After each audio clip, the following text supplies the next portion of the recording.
Hi, Alan. I'm the CEO of Classic Flyers. Yeah, right. And So that is also the Bay of Plenty Classic Aircraft Trust. right. Yeah. So we're here in Tauranga. Yes. Now I admit it's probably been a good 8 or 9 years since I was here last. True. And I'm quite impressed with what you've got here in those intervening years. It's a great looking museum and facility for people to call in and visit. I mean, post-COVID, how are your numbers been? Are people actually coming back? Do people know you're here? Very much so. We had the usual big dip with COVID and everything slowing down and people being worried, etc. And our volunteer numbers dropped a little, but they're coming back with a vengeance. I mean, I think we're close to 200 again. Oh, really?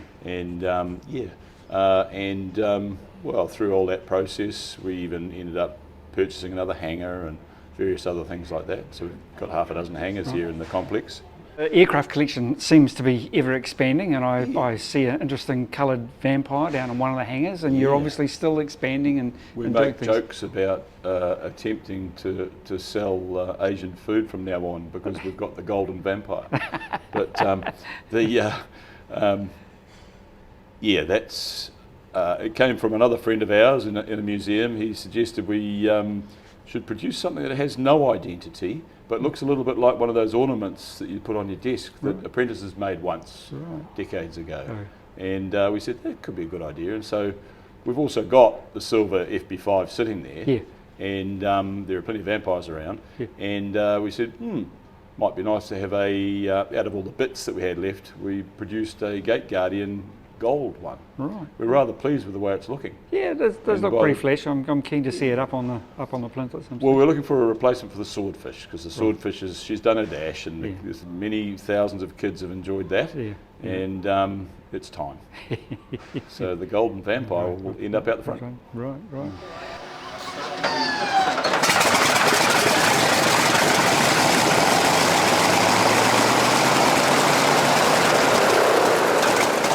What else goes on here at Classic Flyers? I mean, as somebody that's watching us is saying, it's been a long time since I've been to Tauranga, and I have never been to the museum. I'm interested. What are your draw cards here, do you think? Well, our location certainly helps. We're on one of the best accessible airfields in New Zealand. You know, we're right in the middle of a town. We've still got airspace where we can run air displays. So we're situated quite well. It's a good airfield. It's well run, so it's tidy, and our community here on the airfield is very supportive. Right. We couldn't run a day like this if everybody weren't happy for us to do it. So we enjoy that relationship with them, and everybody wants to have some fun, don't they? And aviation, of course, we can put it straight in front of them all right here, and it has a really good synergy with the hospitality element here at Classic Flyers. Right. We do lots and lots of functions. A lot of people come here for business. Right. And we see lots of kids through school groups, all that sort of stuff. So you can actually operate as a function centre as well if somebody's got something sizable that they want to do. Oh, very much so. Right. We see. The biggest group we're capable of coping with is around the 600 people mark seated. Right. And bigger groups under special conditions, dancers, had more than that. Right. I don't know how many thousand are out there today, of course, on a daytime event, flying event, but we're quite a few thousand, I think. So in that you're mentioning today's event, so there's been an open day here at the airfield today that you guys are on. Now I do know, and I'm aware, and a lot of people are probably aware, that back in the day you used to run 2-3 day full air shows like some of the other ones around the country. I guess for a variety of reasons those are difficult to operate. Today's one, the weather was looking a bit dodgy this morning. It's obviously cleaned up really well. For a bunch of reasons, we've changed the configuration over the last decade.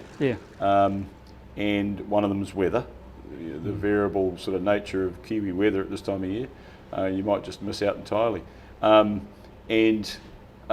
course, our relationship with our neighbours, as the community grows up and builds, there's congestion levels. So you can't just commandeer a great big quiet paddock. It's a busy paddock now. Right. So we have had to tailor make a little bit. And today was a wee bit of an experiment. We've asked more neighbours for a bit of space and used a horseshoe-shaped sort of footprint this time round, and it seems to have worked. Gives enough access. We didn't bust the car parks. We got everybody off the road. and we had quite a lot of people out there and still had some displays. Yeah, yeah. So it certainly looked to me like it was a reasonably good crowd. So I guess you'd be happy with the way the whole day's they gone. behaved. I mean, I asked a lot of people today whether they enjoyed it or not, and everybody said, yeah, that was great. Excellent. So, yeah. So this could be a reoccurring thing then? I hope so. Yeah. Yeah, we're always sort of just testing and rechecking our format and seeing what we can do that might be a little different. Yep. And at the same time still engineer it so it's workable.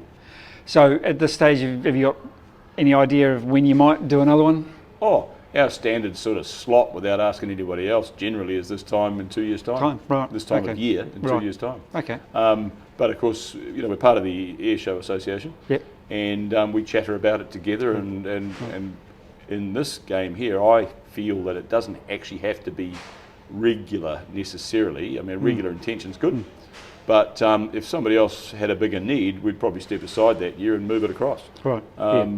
Because we can share. Yeah.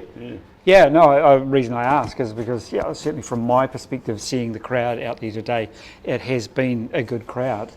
You've obviously got a good population base in this part of the country. Yeah, you can't go wrong with the amount of people here. Yeah. And they're all keen for an event. Yeah, exactly. I was just wondering whether you might even run them a little bit more frequently than every 2 years. We could do, but we have a lot of ground open days that are a smaller version of this. Oh, okay, so we don't necessarily call for any flying. Right. But this time around, we wanted to sort of use a ground open day approach as well as flying. A bit of flying. Oh, okay. Rather than a full-on air show. So that's where you say today was a little bit of an experiment in that regard. Yeah, it's a bit of a halfway house, right. but we've got to make sure everybody's happy and it works. Yeah. And so far, so good this time round.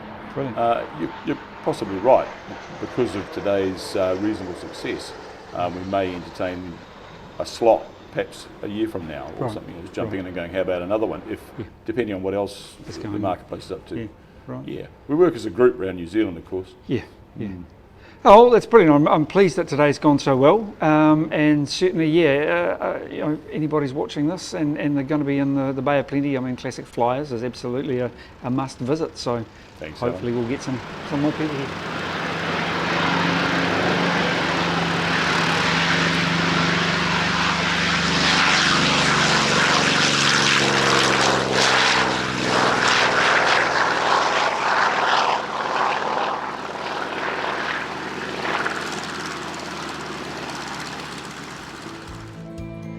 If you'd like access to our ever-increasing playlist of exclusive members-only videos, hit the join button and become a member of our channel for only a couple of dollars a month.